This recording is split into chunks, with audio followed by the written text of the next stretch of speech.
മാനസിക പ്രശ്നങ്ങൾ വരുമ്പോൾ ആരെയാണ് കാണേണ്ടത്?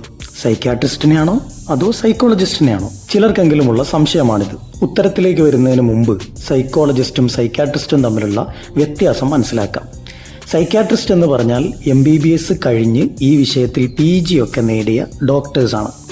സൈക്കോളജിസ്റ്റ് എന്നാൽ സൈക്കോളജിയിൽ PGയോ MPhilോ PhD ഒക്കെ നേടിയ, അതുമല്ലെങ്കിൽ ക്ലിനിക്കൽ സൈക്കോളജി പഠിച്ച ആൾക്കാരായിരിക്കും. ഇവർ തമ്മിലുള്ള മറ്റൊരു പ്രധാനപ്പെട്ട വ്യത്യാസം, സൈക്കോളജിസ്റ്റുകൾക്ക് മരുന്ന് പ്രിസ്ക്രൈബ് ചെയ്യാൻ പറ്റില്ല. എന്നാൽ സൈക്യാട്രിസ്റ്റുകളാണ് മരുന്നുകൾ ആവശ്യമെങ്കിൽ അത് പ്രിസ്ക്രൈബ് ചെയ്യുക.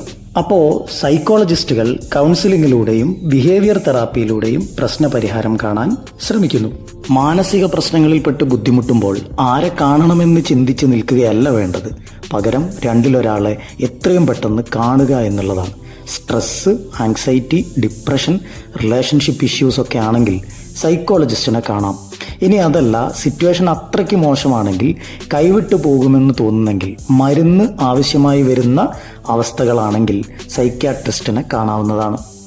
ആരായാലും കഴിവും ക്വാളിഫിക്കേഷനും ഉള്ള ആളാവാനാണ് പ്രത്യേകം ശ്രദ്ധിക്കേണ്ടത്. എങ്കിൽ മനസമാധാനത്തോടെയുള്ള ജീവിതത്തിലേക്ക് തിരിച്ചു വരാം. എല്ലാവർക്കും നന്മകൾ ആശംസിക്കുന്നു.